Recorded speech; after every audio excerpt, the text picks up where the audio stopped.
जय हिंद साथियों, स्वागत है आपका self study classes Vishwamit Jain YouTube channel में।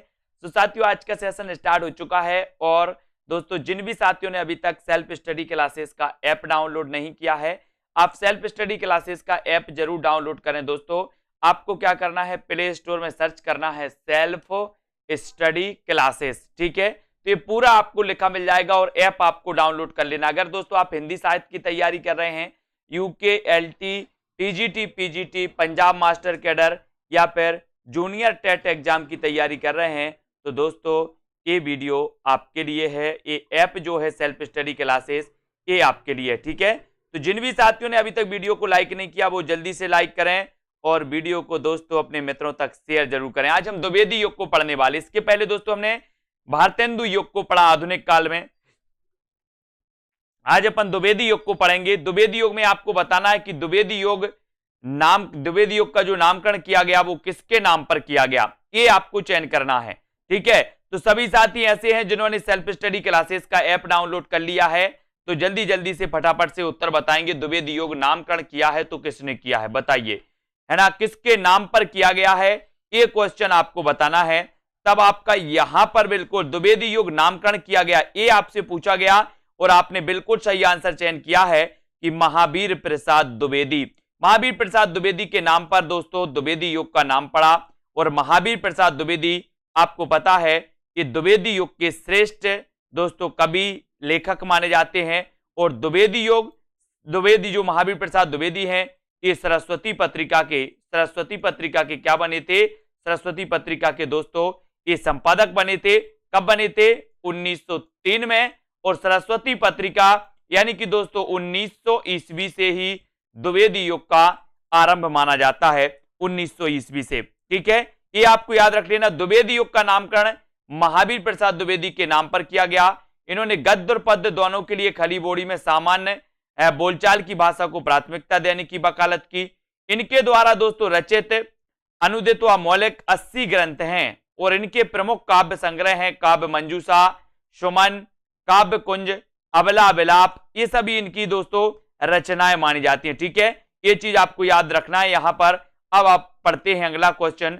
अगला क्वेश्चन यहां पर आपको बताना है दोस्तों सैरंध्री के रचनाकार कौन, ये क्वेश्चन आपसे पूछा गया। तो फिलहाल यहां पर तो आपको उत्तर दिख रहा होगा कि सैरंध्री के रचनाकार कौन माने जाते हैं, तो उत्तर है आपका मैथिली शरण गुप्त। ये क्वेश्चन पूछा गया है दोस्तों, सैरंध्री के रचनाकार कौन है। सैरंध्री के रचनाकार मैथिली शरण गुप्त हैं।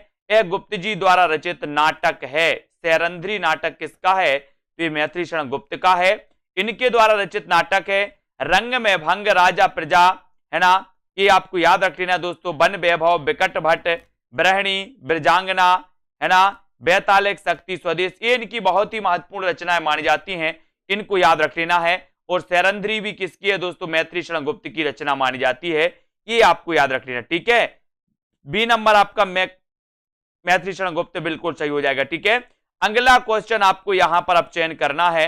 अगला क्वेश्चन है आपका कि कौन सी रचना अयोध्या से उपाध्याय हरिऔध की है। अयोध्या से उपाध्याय हरिऔध आपको पता होगा दोस्तों, अयोध्या से उपाध्याय हरिऔध जो हैं ये द्विवेदी युग के श्रेष्ठ कवि और लेखक माने जाते हैं। अयोध्या से उपाध्याय हरिऔध ने दोस्तों खड़ी बोली का प्रथम महाकाव्य लिखा था जिसका नाम था प्रिय प्रवास, आपको पता है ना। और आपसे अगर पूछा जाए कि खड़ी बोली का प्रथम महाकाव्य कौन सा है, तो प्रिय प्रवास, है ना। अयोध्या से उपाध्याय हरिऔध की रसकला कृष्ण शतक इनकी प्रथम रचना मानी जाती है, ये भी आपको याद रख लेना, कृष्ण शतक, ठीक है। तो यहां पर अयोध्या से उपाध्याय हरिऔध की रचना नहीं है, तो कौन सी नहीं है, यहां पर आपने बिल्कुल सही उत्तर बताया कि वैदेही वनवास तो इनकी रचना है। चुबते चौपदे भी इनकी रचना है, चौके चौपदे भी इनकी रचना है। कौन सी नहीं है, विचित्र विवाह है। विचित्र विवाह इनकी रचना नहीं मानी जाती और उत्तर चला जाता है एक ही तरफ। अयोध्या से उपाध्याय द्वारा रचित काव्य ग्रंथ है प्रिय प्रवास, हरिऔध सतसई, मर्म स्पर्श, है ना, कल्पलता, कृष्ण शतक, प्रेम प्रपंच, रसिक रहस्य, ये सारी की सारी मानी जाती हैं दोस्तों इनके, है ना। चौके चौपदे, पारिजात भी है, ठीक है, रस कलश भी इनका ग्रंथ है, ये हरिऔध जी के ग्रंथ माने जाते हैं, इनको आपको याद रख लेना, ठीक है। हाँ, ये विचित्र विवाह है आपका बिल्कुल सही है, ए नंबर। अगला क्वेश्चन आपको बताना है द्विवेदी युग का वह साहित्यकार जिन्हें जिन्हें दोस्तों कविता कामिनी कांत, भारतेंदु, प्रज्ञेंदु, साहित्य सुधाकर उपाधियों से विभूषित किया गया, तो वो बताना है कि वो कवि कौन सा है। 4 विकल्प है हमारे सामने, जल्दी से लिख बताना है आपको कि द्विवेदी युग का वह साहित्यकार कौन सा है जिसे कविता कामिनी कांत कहा जाता है, जिसे भारतेंदु प्रज्ञेंदु कहा जाता है, जिसे साहित्य सुधाकर कहा जाता है। 4 विकल्प हैं दोस्तों। पहला है नाथूराम शर्मा शंकर, दूसरा भारतेंदु हरिश्चंद्र, तीसरा रामधारी सिंह दिनकर और सूर्यकांत त्रिपाठी निराला।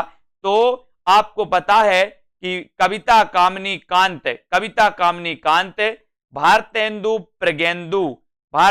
प्रज्ञेंदु, साहित्य सुधाकर आदि उपाधियों से जो सम्मानित किया गया वो किया गया नाथूराम शर्मा शंकर को, यानी कि आपका विकल्प नंबर जो ए है वो बिल्कुल सही हो जाता है। ठीक है, इन्हें भारतेंदु प्रज्ञेंदु कहा जाता है, इन्हें साहित्य सुधाकर कहा जाता है, इन्हें कविता कामिनी कांत कहा जाता है, यानी कि उत्तर कहां चला जाता है, एक की तरफ। ठीक है, द्विवेदी युग के साहित्यकार नाथूराम शर्मा शंकर को कविता कामिनी कांत है ना, भारतेंदु प्रज्ञेंदु, साहित्य सुधाकर आदि उपाधियों से विभूषित किया गया, ये भी याद रख लेना। और अगला क्वेश्चन है, बताना है आपको मैथिली शरण गुप्त की काव्य रचना कौन सी नहीं है, ये आपसे पूछा गया। तो दोस्तों यहां पर याद रख लेना, ये सिद्धराज है, हिडिंब है, जय भारत भी है, ये कृषक क्रंदन की रचना नहीं है, यानी कि आपका उत्तर डी की तरफ जाता है। डी नंबर कृषक क्रंदन आपका सही हो जाएगा। कृषक क्रंदन ये गया प्रसाद शुक्ल स्नेही की रचना मानी जाती है। किसकी मानी जाती है? गया प्रसाद शुक्ल स्नेही की रचना है। इनकी अन्य रचनाएं हैं प्रेम पच्चीसी, राष्ट्रीय वीणा, त्रिशूल है ना, तरंग, करुणा तथा कादम्बिनी, ये सभी मानी जाती हैं है ना। रंग में भंग, जयद्रथ वध, किसान, विकट भट्ट, गुरुकुल, साकेत, भारत भारती, झंकार, यशोधरा, द्वापर, जय भारत, विष्णुप्रिया, हिडिंबा, सिद्धराज, हिंदू, बैतालिक तथा पंचवटी आदि ये सभी रचनाएं किसकी हैं? मैथिली शरण गुप्त की। लेकिन कृषक क्रंदन ये गया प्रसाद शुक्ल स्नेही की है ना। बोले कृषक का क्रंदन गया, कृषक का क्रंदन गया, गया तो गया प्रसाद शुक्ल स्नेही। ठीक है, अगला क्वेश्चन आपसे पूछा जाता है दोस्तों, अगला आपको बताना है कि मैथिली शरण गुप्त की कौन सी रचना महाभारत संबंधी नहीं है। महाभारत संबंधी कौन सी नहीं है पूछा है यहां पर। तो वन वैभव नहीं है, शक्ति, सैरंध्री या फिर कव संहार। प्रश्न क्रमांक 6 और 6 में आपको चयन करना है। छठवीं का आंसर क्या हो जाएगा? महाभारत संबंधी नहीं है तो कौन सी नहीं है बताइए। 4 विकल्प है, चौथा विकल्प सैरंध्री है ना, चौथा विकल्प सैरंध्री है। और दोस्तों 3 विकल्प आपको दिख रहे होंगे, वन वैभव, शक्ति है ना, और दोस्तों कव संहार और सैरंध्री। तो यहां पर आपको इतना याद रखना है कि जो ये शक्ति है, शक्ति ये दोस्तों महाभारत संबंधी नहीं है और उत्तर चला जाता है विकल्प नंबर बी की तरफ है ना। तो ये बी नंबर आपका बिल्कुल सही है। मैथिली शरण गुप्त की कौन सी रचना महाभारत संबंधी नहीं है? तो बी नंबर बिल्कुल राइट है ना, वेरी गुड, बी नंबर आपका सही उत्तर हो जाता है। अब दोस्तों आते हैं अगले प्रश्न की ओर। अगला प्रश्न यहां पर हम देखेंगे कि मैथिली शरण गुप्त की शक्ति रचना महाभारत संबंधी नहीं, जबकि वन वैभव, वक संहार, सैरंध्री महाभारत संबंधी रचनाएं हैं। ये भी आपको याद रख लेना। अगला क्वेश्चन आपकी स्क्रीन पर है, हरियोधकृत काव्योपवन का प्रकाशन वर्ष क्या है? बहुत बढ़िया प्रश्न है। काव्योपवन, सुरभि जी बिल्कुल, हरियोधकृत काव्योपवन का प्रकाशन वर्ष आपको बताना है। जो भी साथी जूनियर टेट एग्जाम की तैयारी कर रहे हैं, जो भी साथी PGT, TGT, Punjab master cadre exam की तैयारी कर रहे हैं, यूकेएलटी की, वो दोस्तों ऐप डाउनलोड कर लें, प्ले स्टोर में सर्च करें सेल्फ स्टडी क्लासेस है ना। और जिन भी साथियों को कोर्स में एडमिशन लेना है हिंदी साहित्य के दोस्तों, जूनियर टेट एग्जाम के, मास्टर कैडर एग्जाम के, तो इसकी फीस रखिए दोस्तों अभी आपको 1200 रुपए। ठीक है, तो इस फीस में आप दोस्तों एडमिशन ले सकते हैं और अपनी पढ़ाई को क्रमबद्ध कर सकते हैं। हरियोधकृत काव्योपवन का प्रकाशन वर्ष क्या है? तो उत्तर चला जाता 1909। 1909 यानी सी नंबर है ना, काव्योपवन सी नंबर 9 आपका बिल्कुल सही हो जाएगा। हरियोधकृत काव्योपवन का प्रकाशन वर्ष 1909 ईस्वी है और हरियोध द्वारा रचित काव्य है प्रिय प्रवास, सभी को पता है। पारिजात है ना, वैदेही वनवास, कृष्ण शतक इनकी पहली रचना है। प्रेम प्रपंच, चोखे चौपदे, चुभदे चौबदे, है ना। और दोस्तों ये सारी की सारी रचनाएं मानी जाती हैं इनकी अयोध्या से उपाध्याय हरिऔध की। अब अगला क्वेश्चन आपको यहां पर चयन करना है, किसके साहित्य को हम सरस्वती और इंदु में जिस प्रयोगात्मक रूप में देखते हैं वही उस साहित्य का असली रूप है। किसके साहित्य को बताइए, 8 का प्रश्न बताना है, किसके साहित्य को हम सरस्वती और इंदु में जिस प्रयोगात्मक रूप में देखते हैं वही उस साहित्य का असली रूप है। भारतेंदु योग, द्विवेदी योग, छायावादी योग या फिर आधुनिक युग। प्रश्न क्रमांक आपका 8 नंबर आपको चयन करना है, 8वां नंबर। प्रश्न क्रमांक 8 में, और 8 में आपका बिल्कुल सही आंसर हो जाएगा द्विवेदी युग। द्विवेदी युग यानी बी नंबर, ठीक है। किसके साहित्य को हम सरस्वती और इंदु में जिस प्रयोगात्मक रूप में देखते हैं वही उस साहित्य का असली रूप है, ये आपका द्विवेदी युग बिल्कुल सही हो जाएगा। बी नंबर आपका बिल्कुल सही हो जाएगा। द्विवेदी युगीन 1900 ईस्वी से 1918 ईस्वी तक साहित्य को हम सरस्वती एवं इंदु में जिस प्रयोगात्मक रूप में देखते हैं वही उस साहित्य का असली रूप है, ठीक है। और सरस्वती पत्रिका का प्रकाशन 1900 ईस्वी, ये आपको याद रख लेना है दोस्तों, ठीक है। आचार्य महावीर प्रसाद द्विवेदी जी इसके ख्याति लब्ध संपादक हुए, ये भी आपको याद रख लेना दोस्तों, है ना। ये सारी चीजें आपको याद रखनी है। अगला क्वेश्चन, खड़ी बोली हिंदी का आधुनिक कालीन प्रथम महाकाव्य कौन सा है? खड़ी बोली हिंदी का आधुनिक कालीन प्रथम महाकाव्य कौन सा माना जाता है? खड़ी बोली हिंदी का आधुनिक कालीन प्रथम महाकाव्य कौन सा माना जाता है? या ऐसे भी क्वेश्चन आ सकता है कि खड़ी बोली का प्रथम महाकाव्य कौन सा है, ऐसे भी घुमा के पूछ लिया है आपसे कि खड़ी बोली हिंदी का आधुनिक कालीन प्रथम महाकाव्य कौन सा है, बताइए। 4 विकल्प हमारे पास हैं और सभी को लगभग पता है कि खड़ी बोली हिंदी का जो प्रथम महाकाव्य है वो महाकाव्य है प्रिय प्रवास। कौन सा है? प्रिय प्रवास। खड़ी बोली हिंदी का आधुनिक कालीन प्रथम महाकाव्य प्रिय प्रवास सन 1914 ईस्वी में अयोध्या से उपाध्याय हरिऔध द्वारा रचित 17 सर्गों का प्रबंध काव्य है। प्रिय प्रवास का सर्वप्रथम नाम ब्रजांगना विलाप था। यह संपूर्ण काव्य संस्कृत के वर्ण वृत्तों पर आधारित है।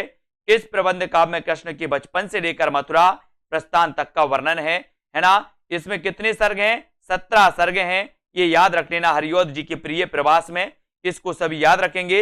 विख्यात जीवन व्रत हमारा लोक हित एकांत था, आत्मा अमर है देह नश्वर ए अटल सिद्धांत था। उपर्युक्त पंक्तियां किस कृति में संग्रहित हैं? बताइए किस कृति में संग्रहित हैं? विख्यात जीवन व्रत हमारा कौन सी कृति में संग्रहित है दोस्तों? ये 4 विकल्प आपको चयन करना है। तो विख्यात जीवन व्रत हमारा लोक हित एकांत था और आत्मा अमर है देह नश्वर ए अटल सिद्धांत था। उपर्युक्त पंक्तियां किस कृति में संग्रहित हैं? तो 4 विकल्प हैं, साकेत, है ना, सिद्धराज, भारत भारती या फिर इनमें से कोई नहीं। तो अब आपका राइटिंग सही हो जाएगा, उत्तर जो हो जाएगा सही वो हो जाएगा भारत भारती। भारत भारती में ये दोस्तों विख्यात जीवन व्रत हमारा लोक हित एकांत था, आत्मा अमर है देह नश्वर यह अटल सिद्धांत था। ये जो पंक्तियां हैं ये भारत भारती की पंक्तियां हैं और भारत भारती के रचनाकार कौन है? मैथिली शरण गुप्त, है ना, याद रख लेना। राष्ट्रीय काव्यधारा की रचना है, इसी रचना की प्रसिद्धि के कारण उन्हें राष्ट्र कवि की संज्ञा भी दी गई, ये भी आपको पता होगा, है ना। उपर्युक्त पंक्ति भारत भारती में संग्रहित है। 1912 ईस्वी में रचित भारत भारती ग्रंथ के लेखक मैथिली शरण गुप्त हैं, याद रख लेना। मैथिली शरण गुप्त का उपनाम कभी अगर आपसे पूछा जाए तो इनका उपनाम मधुप था। क्या नाम उपनाम था? इनका उपनाम था दोस्तों मधुप। किसका? मैथिली शरण गुप्त का। और इन्हें दद्दा भी कहते थे। क्या? दद्दा, ठीक है। ये राष्ट्र कवि थे, राष्ट्र कवि इन्हें दोस्तों मैथिली शरण गुप्त की जो भारत भारती इसकी प्रसिद्धि के कारण महात्मा गांधी ने राष्ट्र कवि की उपाधि दी थी, है ना। और इनका उपनाम क्या था? मधुप। और दद्दा भी इनका उपनाम था। कभी अगर एग्जाम में आ जाए तो छोड़ना नहीं। द्विवेदी युग की कविता है तो कौन सी है? उपदेशात्मक एवं इतिवृत्तात्मक कविता है ना, प्रकृति चित्रात्मक है, नव जागरण परक है या फिर नारी चेतनात्मक है? बताइए। प्रश्न क्रमांक आपका 11 है। 11 में द्विवेदी युग की कविता बताना है। कविता है तो किस प्रकार की है, या कविता की विशेषता है तो वो किस प्रकार की विशेषता है। द्विवेदी युग की कविता है तो आपका सही उत्तर हो जाएगा उपदेशात्मक एवं इतिवृत्तात्मकता, है ना। इतिवृत्तात्मक यानी ए नंबर आपका बिल्कुल सही है ना। द्विवेदी युग की कविताओं में उपदेशात्मक एवं इतिवृत्तात्मक प्रमुख रूप से पाया जाता है। इतिवृत्तात्मक का नहीं होता है दोस्तों वस्तु वर्णन, है ना। और द्विवेदी युग को जागरण सुधार काल भी कहा जाता है। ये क्वेश्चन कई बार आया है कि जागरण सुधार काल किसे कहा जाता है, जागरण सुधार काल किसे कहा जाता है, ठीक है। तो आपको बताना है कि वो कहा जाता है द्विवेदी युग को, ठीक है। अगला है मैथिली शरण गुप्त ने इतिहास के उपेक्षित नारी पात्र को निम्न पुस्तक में प्रतिष्ठित किया, है ना। इतिहास के उपेक्षित नारी पात्र को किस पुस्तक में प्रतिष्ठित किया बताइए। भारत भारती में, रंग में भंग, या फिर द्वापर, या फिर साकेत में। आपको पता है दोस्तों, है ना, बोले सर राम के साथ तो सीता वनवास गई थी, है ना, लेकिन लक्ष्मण के साथ उर्मिला नहीं गई थी। और ये इतिहास उपेक्षित नारी मानी जाती हैं दोस्तों, है ना, कि राम की सीता और राम का वियोग तो सबने देखा, लेकिन उर्मिला और लक्ष्मण का वियोग किसी ने नहीं देखा।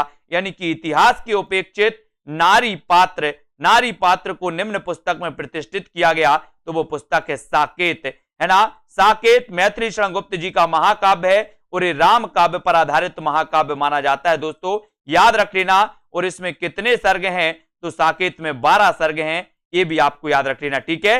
और मैथिली शरण गुप्त ने इतिहास के उपेक्षित नारी पात्र उर्मिला लक्ष्मण की पत्नी को साकेत नामक पुस्तक में प्रतिष्ठित किया। हिंदी साहित्य में रामचरितमानस के बाद राम काव्य का दूसरा स्तंभ मैथिली शरण गुप्त कृत साकेत है ना। और भारत भारती, रंग में भंग, द्वापर, यशोधरा, पंचवटी, बिकट भट्ट, ये बिकट आया, बिकट भट्ट कई बार एग्जाम में पूछी गई ये रचना। झंकार, विष्णु प्रिया भी पूछी गई, किसकी रचना है, ये भी मैथिली शरण गुप्त की मानी जाती है ना। अब दोस्तों यहां पर आपको बताना है क्या हो जाएगा। द्विवेदी युग का एक और नाम है, तो क्या नाम है बताइए। द्विवेदी युग का एक और क्या नाम है। संक्रांति काल इसे कहते हैं, संधि काल कहते हैं, गद्य काल, या फिर जागरण सुधार काल कहते हैं। द्विवेदी युग का एक अन्य नाम क्या है। प्रश्न क्रमांक 13 में आपको उत्तर चयन करना है। द्विवेदी युग का एक अन्य नाम आपको बताना है और उत्तर चला जाता है जागरण सुधार काल। जागरण सुधार काल यानी आपका जो सी नंबर है जागरण सुधार काल, वो बिल्कुल सही है। द्विवेदी युग का एक और नाम जागरण सुधार काल है। यह नाम डॉक्टर नगेंद्र द्वारा दिया गया, जबकि डॉक्टर रामकुमार वर्मा ने आदि काल को संधि काल या चारण काल नाम दिया, है ना। ये तो रामकुमार वर्मा की थी। आचार्य शुक्ल ने आधुनिक काल को गद्य काल कहा। एक क्वेश्चन भी कई बार आया है, ठीक है। अब दोस्तों यहां पर द्विवेदी युगीन साहित्य में किस प्रवृत्ति की प्रमुखता नहीं है। द्विवेदी युगीन साहित्य में किस प्रवृत्ति की प्रमुखता नहीं है, तो गद्यात्मकता की, काव्यात्मकता की, इतिवृत्तात्मकता की, या फिर वैचारिकता की। द्विवेदी युगीन साहित्य में किस प्रवृत्ति की प्रमुखता नहीं है बताइए। द्विवेदी युगीन साहित्य में किस प्रवृत्ति की प्रमुखता नहीं है, ये उत्तर आपको बताना है। तो द्विवेदी युगीन साहित्य में किस प्रवृत्ति की प्रमुखता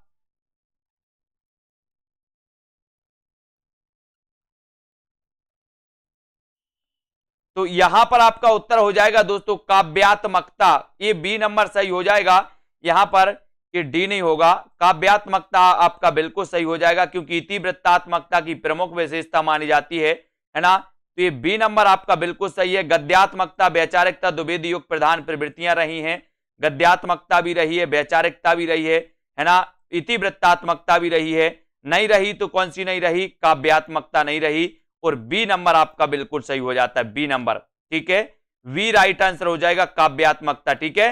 राजपूतियान की कथा है तो कौन सी है, किस रचना में राजपूतियान की कथा है, ये आपको बताना है। उत्तर क्या हो जाएगा, सभी लोग बताएंगे। राजपूतियान की कथा है तो कौन सी है, सिद्धराज, रंग में भंग, पंचवटी, या फिर साकेत। राजपूतियान की कथा आपको चयन करना है।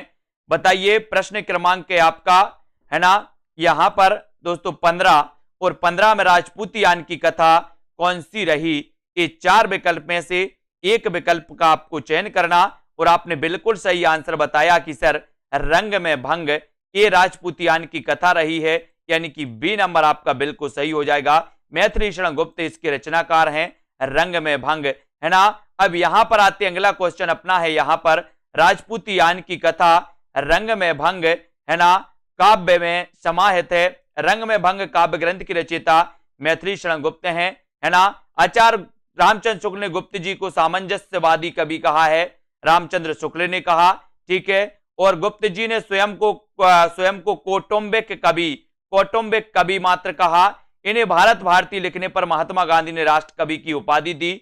इनके द्वारा रचित अन्य काव्य ग्रंथ हैं दोस्तों, जयद्रथ वैद्य इनकी रचना है ना। किसान इनकी रचना है, किसान, है ना, किसान भी इनकी रचना है। विकट भट्ट इनकी रचना है।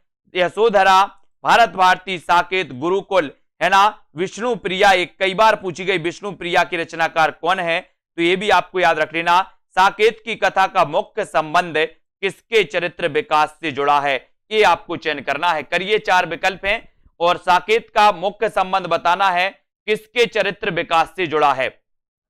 राम और सीता के, लक्ष्मण और उर्मिला के, भारत और मांडवी के, या फिर लक्ष्मण और सीता के।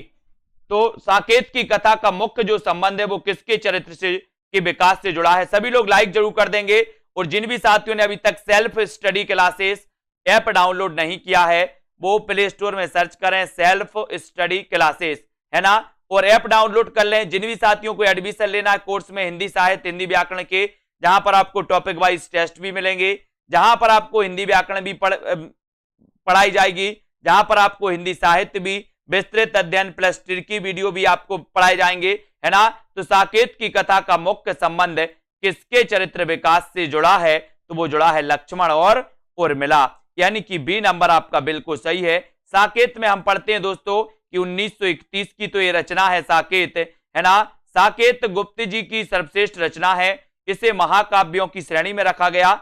इसकी कथा साकेत को केंद्र बनाकर लिखी गई, है ना, और इसकी कथा वस्तु राम और सीता का ना होकर दोस्तों उर्मिला और लक्ष्मण की है। अगला क्वेश्चन है कि मैथिली शरण गुप्त द्वारा रचित जयद्रथ वध क्या है? महाकाव्य है, खंड काव्य है, प्रबंध काव्य है, या फिर इनमें से कोई नहीं, ये आपको बताना है।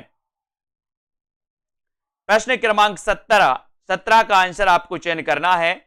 17 का आंसर क्या हो जाएगा? और यहां पर मैथिली शरण गुप्त द्वारा रचित जयद्रथ वध ये क्या है? ये कह दे, ये बोलो खंड काव्य है। क्या है?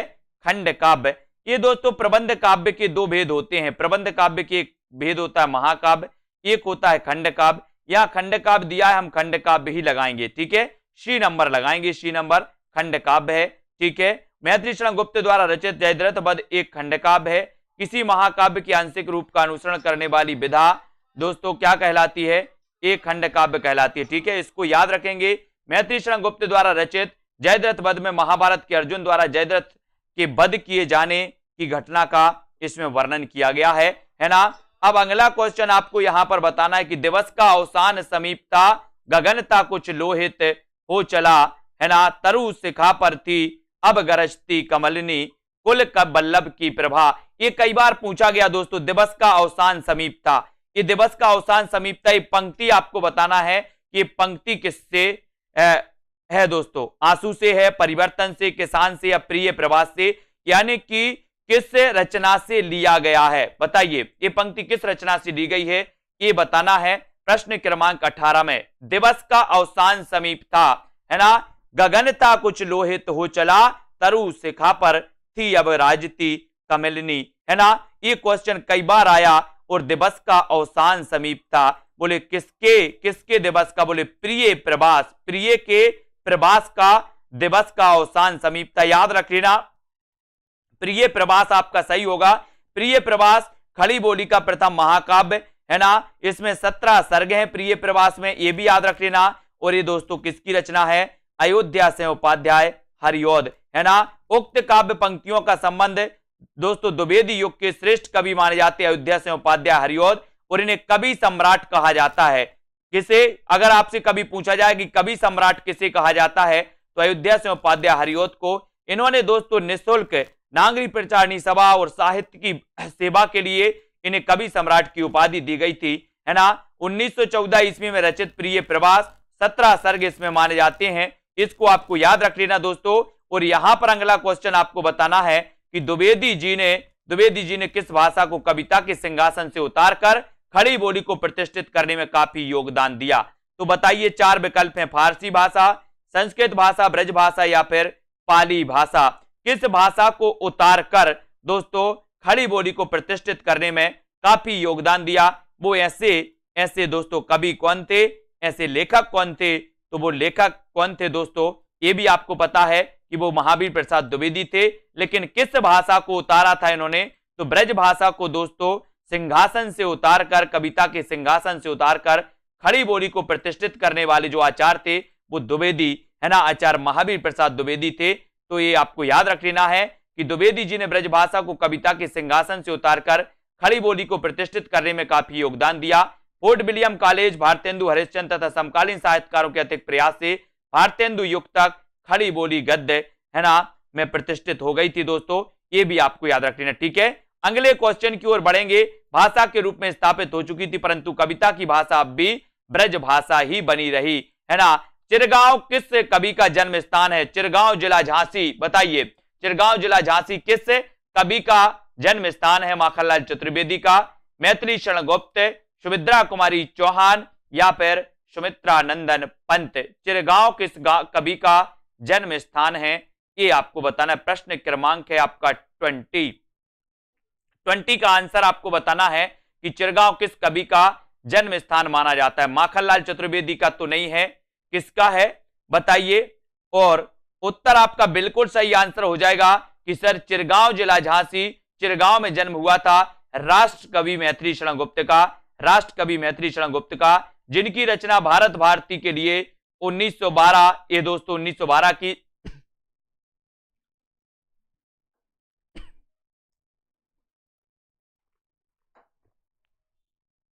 इसको याद रख लेना। मैथिली शरण गुप्त जी का जन्म झांसी जिले के चिरगांव में हुआ था।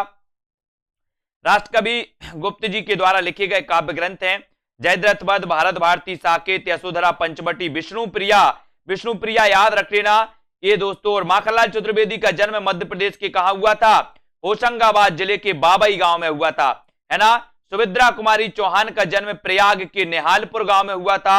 और पंत जी का जन्म हुआ था दोस्तों उत्तर प्रदेश, है ना, अल्मोड़ा जिले में हुआ था, अल्मोड़ा उत्तराखंड, है ना, अल्मोड़ा जिले के कोसानी गांव में हुआ था।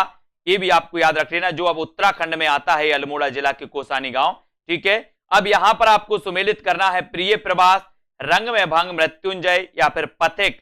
बताइए प्रिय प्रवास के रचनाकार कौन है, रंग में भंग की रचना किसने की, मृत्युंजय किसकी रचना है, और दोस्तों पथिक के रचनाकार कौन है। ये 4 कूट आपसे दिए हैं। 4 कूट में से प्रिय प्रवास तो आपने कई बार पढ़ा। प्रिय प्रवास यानी कि दोस्तों हरिऔध की रचना, महाकाव्य है ना, 1914 में लिखा गया, प्रकाशित हुआ। रंग में भंग तो आपको पता ही है, मैथिली शरण गुप्त हैं, ठीक है। अब आपको पथिक बताना है, तो पथिक के रचनाकार तो कौन है? राम नरेश त्रिपाठी, है ना। मानसी स्वप्न पथिक, ये राम नरेश त्रिपाठी की रचना है।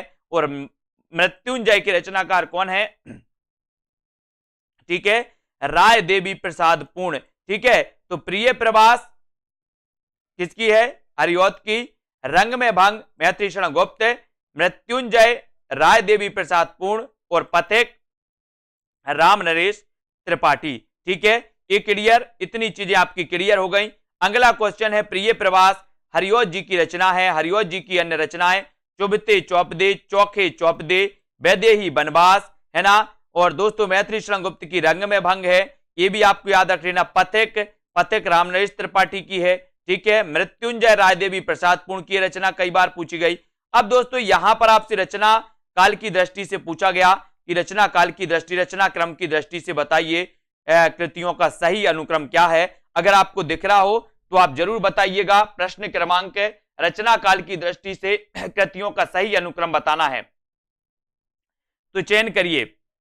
रचना काल की दृष्टि से और रचना काल की दृष्टि से इसका सही जो उत्तर है दोस्तों, रचना काल की दृष्टि से, सभी लोग वीडियो को लाइक जरूर कर दिएगा। ये दोस्तों आपका प्रिय प्रभास, साकेत, तुलसीदास और कृष्णायन ये माने जाती है, बिल्कुल सही है। इनके बारे में अपन यहां पर पढ़ेंगे कि प्रिय प्रभास का रचना काल 1914, साकेत 1931, तुलसीदास 1938, कृष्णायन 1943, है ना। प्रिय प्रभास अयोध्या से उपाध्याय हरिऔध की, साकेत मैथिली शरण गुप्त की, तुलसीदास सूर्यकांत त्रिपाठी निराला की रचना है तुलसीदास, और कृष्णायन द्वारिका प्रसाद की रचना है। ठीक है, इनको आपको याद रख लेना। और दोस्तों आपको पता है कि हिंदी में रामचरितमानस के बाद राम काव्य का जो दूसरा स्तंभ माना जाता है वो साकेत महाकाव्य माना जाता है। राम काव्य पर आधारित ये महाकाव्य है दोस्तों, इसको अपन को याद रख लेना है। फिर बढ़ते हैं अगले क्वेश्चन की ओर। अगला क्वेश्चन आपको यहां पर चयन करना है। अगला क्वेश्चन आपको बताना है कि यहां पर चयन करिए। ये है दोस्तों आपका क्वेश्चन, आपको बताना है कि करते करते तुलसीदास भी कैसे मानस नाद, है ना, महावीर का यदि उन्हें मिलता नहीं प्रसाद। उक्त पंक्तियों के रचनाकार कौन है बताइए। ये उक्त पंक्ति किसी करते तुलसीदास भी कैसे मानस नाद, महावीर का यदि उन्हें मिलता नहीं प्रसाद। उक्त पंक्तियों के रचनाकार आपको बताना है। ये पंक्ति किसकी है, ये पंक्ति आपको बताना है। और ये पंक्ति है दोस्तों मैथिली शरण गुप्त की, है ना। उक्त कवियों के रचना पंक्तियों के रचनाकार राष्ट्रकवि मैथिली शरण गुप्त हैं, है ना।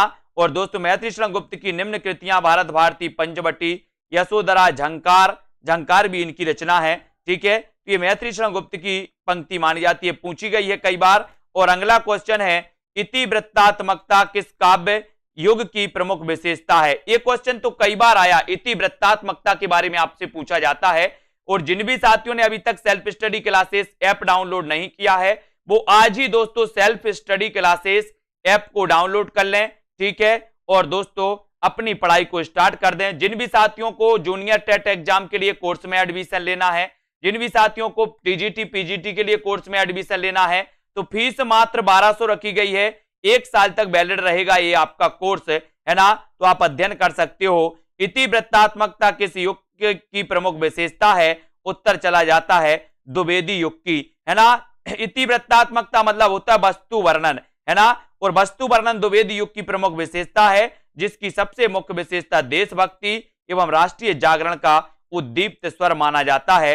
अगला क्वेश्चन आपकी स्क्रीन पर है साथियों, वैदेही वनवास के लेखक कौन है, आपको चयन करना है। 25 का उत्तर आपको बताना है, वैदेही वनवास। और अपन ने पढ़ी है दोस्तों, है ना, कौन कौन सी पढ़ी है, पारिजात पढ़ ली, कृष्ण शतक पढ़ ली, रसकलश पढ़ ली, प्रिय प्रवास पढ़ ली, वैदेही वनवास पढ़ ली, चौके चौबदे पढ़ ली, चुभते चौबदे पढ़ ली।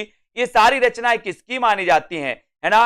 ये सारी रचनाएं मानी जाती हैं दोस्तों किसकी, अयोध्या से उपाध्याय हरिऔध की। इन्हें कवि सम्राट कहा जाता है, ये भी याद रख लेना, कवि सम्राट की उपाधि से सम्मानित किया गया इनके लिए। और दोस्तों अयोध्या से उपाध्याय हरिऔध याद रख लेना, ये द्विवेदी युग के श्रेष्ठ कवि माने जाते हैं। इनकी वैदेही वनवास इनकी रचना है और कई बार पूछी भी गई है।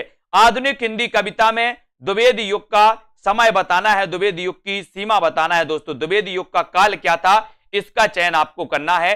सभी लोग राइट जरूर कर देना, सभी लोगों को राइट जरूर करना है।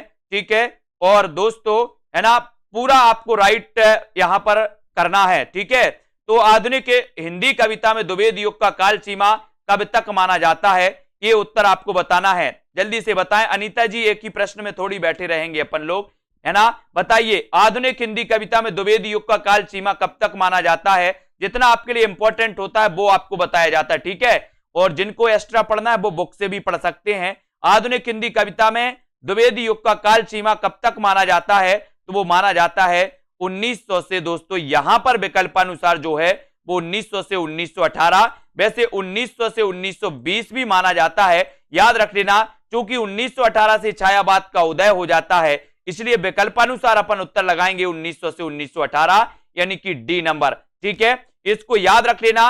अगला क्वेश्चन, इनमें से कौन सा कवि द्विवेदी युग का है, ये प्रश्न क्रमांक 27 का आंसर बताना है। द्विवेदी युग का कवि कौन सा है ये बताइए। बद्रीनारायण चौधरी प्रेमघन, राधा कृष्णदास, है ना, जसवंत सिंह, गया प्रसाद शुक्ल स्नेही। प्रश्न क्रमांक 27 बताइए द्विवेदी युग का है तो कौन सा है, इनमें से कौन सा कवि द्विवेदी युग का है, ये आपको चयन करना है। तो द्विवेदी युग का कवि कौन सा है, बद्रीनारायण चौधरी प्रेमघन है क्या, है ना, राधा कृष्ण दास है, जसवंत से हैं, या फिर जसवंत गया प्रसाद शुक्ल स्नेही। द्विवेदी युग का कवि कौन सा है? 4 विकल्प हैं। सेल्फ स्टडी क्लासेस ऐप जरूर डाउनलोड करना है आपको साथियों, है ना, और आपको विस्तृत अध्ययन पढ़ना है, ट्रिक से पढ़ना है, टॉपिक वाइज टेस्ट भी लगाना है। तो एक ही कोर्स में आपको ये सब कुछ मिलने वाला है। मात्र एक कोर्स आपको 1200 रुपए में दोस्तों एडमिशन इसमें आप ले सकते हो, कभी भी ले सकते हो। और द्विवेदी युग का कभी आपसे पूछा गया तो आपने बता दिया गया प्रसाद शुक्ल स्नेही, और उत्तर चला जाता है डी की तरफ। डी नंबर आपका बिल्कुल सही हो जाता है। ये द्विवेदी युग के कवि माने जाते हैं। कौन? गया प्रसाद शुक्ल स्नेही जी। इनको अपन को याद रख लेना है। और यहां पर दोस्तों याद रख लेना है, बद्रीनारायण चौधरी की बात करें तो इनका पूरा नाम था बद्रीनारायण चौधरी प्रेमघन, है ना। और दोस्तों आपको पता है कि ये प्रेमघन का जन्म हुआ था 1855 में, आपको पता होगा, है ना। राधा कृष्ण दास का 1865 में। भारतेंदु युग के ये कवि माने जाते हैं, जबकि गया प्रसाद शुक्ल स्नेही 1883, यानी कि ये द्विवेदी युग के कवि माने जाते हैं। इनको भी याद रख लेना। जसवंत से तो आपको पता ही है, इनकी भाषा भूषण रचना है और ये रीतिकाल के कवि हैं। ठीक है, अब अगला क्वेश्चन है चौपट चपेट और मयंक मंजरी। चौपट चपेट और मयंक मंजरी नाटकों के रचनाकार कौन है? बताइए। चौपट चपेट और मयंक मंजरी, बढ़िया प्रश्न है।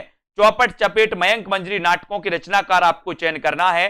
किशोरी लाल गोस्वामी है, बाबू राम कृष्ण वर्मा है ना, या फिर मथुरा प्रसाद चौधरी, या फिर रूप नारायण पांडे हैं। तो चौपट चपेट और मयंक मंजरी के रचनाकार आपको बताना है। तो चौपट चपेट, बोले सर चपेटा खेलते हैं, किशोर किशोरियां चपेटा, आपने देखा होगा गांव में, है ना, एक खेल होता है चपेटा, है ना। तो चपेटा और मयंक मंजरी ये किशोरी लाल गोस्वामी जी के नाटक माने जाते हैं। और उत्तर चला जाता है आपका एक ही तरफ। ये नंबर आपका बिल्कुल सही हो जाता है। ठीक है, फिर अगला क्वेश्चन यहां पर आता है दोस्तों। अगला क्वेश्चन आपको बताना होता है कि द्विवेदी युग के सर्वश्रेष्ठ प्रगीतकार कौन माने जाते हैं? द्विवेदी युग के सर्वश्रेष्ठ प्रगीतकार कौन माने जाते हैं? रूपनारायण पांडे, लोचन प्रसाद पांडे, मुकुटधर पांडे, या फिर इनमें से कोई नहीं। द्विवेदी युग के सर्वश्रेष्ठ बताना है। द्विवेदी युग के सर्वश्रेष्ठ प्रगीतकार कौन माने जाते हैं? प्रश्न क्रमांक 29 और 29 द्विवेदी युग के दोस्तों सर्वश्रेष्ठ प्रगीतकार माने जाते हैं मुकुटधर पांडे। कौन माने जाते हैं? मुकुटधर पांडे, यानी कि आपका सी बिल्कुल सही है। और मुकुटधर पांडे को आचार्य रामचंद्र शुक्ल ने छायावाद का प्रवर्तक माना, है ना। मुकुटधर पांडे ने छायावाद शब्द का सबसे पहले प्रयोग किया। मुकुटधर पांडे ने स्वच्छंदतावाद शब्द का सबसे पहले प्रयोग किया। स्वच्छंदतावाद के प्रवर्तक माने जाते श्रीधर पाठक, लेकिन स्वच्छंदतावाद शब्द का सबसे पहले प्रयोग करने वाले जो हैं वो कौन है? मुकुटधर पांडे, है ना। और मुकुटधर पांडे द्विवेदी युग के सर्वश्रेष्ठ प्रगीतकार भी माने जाते हैं। ये चीज भी आपको याद रख लेना। और हिंदी साहित्य में द्विवेदी युग के सर्वश्रेष्ठ प्रगीतकार मुकुटधर पांडे माने जाते हैं। एक अर्थों में इन्हें छायावाद का जनक भी कहा जाता है। कानन कुसुम एवं पूजा के फूल इनकी प्रसिद्ध कृतियां हैं। रस कलश किसकी रचना है? ये उत्तर आपको बताना है दोस्तों, यानी कि रस कलश के रचनाकार कौन है ये आपको चयन करना है। प्रश्न क्रमांक 30 का आंसर श्रीधर पाठक, अयोध्या से उपाध्याय हरिऔध, गया प्रसाद शुक्ल स्नेही, या फिर मैथिली शरण गुप्त। रस कलश किसकी रचना है? ये सभी लोग आंसर बताना है। कुरैशी जी बताइए, रस कलश के रचनाकार कौन है? आपको पता है कि कृष्ण शतक दोस्तों, कृष्ण शतक अयोध्या से उपाध्याय हरिऔध की पहली रचना मानी जाती। कौन सी? कृष्ण शतक। और ये जो रस कलश है ये भी रचना किसकी है? अयोध्या से उपाध्याय हरिऔध की। इनकी रचना, ये रचनाएं दी है रस कलश की रचनाकार, है ना, अयोध्या से उपाध्याय हरिऔध। गुणवंत हेमंत श्रीधर पाठक की, भारत भारती मैथिली शरण गुप्त, प्रेम पचेसी गया प्रसाद शुक्ल स्नेही की है। हरिऔध श्रीधर पाठक तथा मैथिली शरण गुप्त आदि ये द्विवेदी, है ना, मंडल के कवि माने जाते, द्विवेदी युग के कवि माने जाते। ठीक है, मैथिली शरण गुप्त की प्रतिभा का विकास सर्वाधिक किस साहित्य के रूप में देखने को मिलता है ये बताना है दोस्तों। मैथिली शरण गुप्त की प्रतिभा का विकास सर्वाधिक किस साहित्य के रूप में देखने को मिलता है ये आपको चयन करना है। सभी लोग आंसर चयन करेंगे और उत्तर आपका क्या हो जाएगा, उत्तर का आपको बताना है। और मैथिली शरण गुप्त की प्रतिभा का विकास सर्वाधिक किस साहित्य रूप में देखने को मिलता है? तो वो मिलता है प्रबंधकार के रूप में। प्रबंधकार के रूप में, यानी बी नंबर आपका बिल्कुल सही है, बी नंबर बिल्कुल सही हो जाएगा प्रबंधकार के रूप में, इसको याद करेंगे, है ना। मैथिली शरण गुप्त की प्रतिभा का विकास सर्वाधिक प्रबंधकार के रूप में हिंदी साहित्य में देखने को मिलता है, ठीक है। रंग में भंग 1909, जयद्रथ वध, किसान, विकट भट्ट, गुरुकुल, साकेत, भारत भारती, झंकार, यशोधरा, द्वापर, जय भारत, पंचवटी, हिडिंबा, विष्णु प्रिया, ये सारी की सारी रचनाएं किसकी मानी जाती हैं, मैथिली शरण गुप्त की।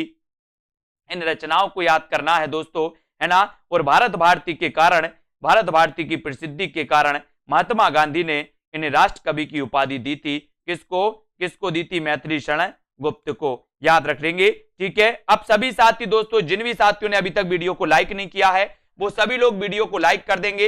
अपना ये सेशन रोज होता है रात्रि 9 बजे, रोज पढ़िए, बढ़िया तरीके से दोस्तों अध्ययन करिए अपना। और जिन भी साथियों ने अभी तक सेल्फ स्टडी क्लासेस का ऐप डाउनलोड नहीं किया है वो सेल्फ स्टडी क्लासेस जो ऐप है उसको डाउनलोड कर लेना, है ना। प्ले स्टोर में सर्च कर लेना सेल्फ स्टडी क्लासेस, ठीक है। अब दोस्तों अब जूनियर टेट एग्जाम की तैयारी कर रहे हैं तो आज ही एडमिशन ले सकते हैं और अपनी तैयारी को व्यवस्थित कर सकते हैं।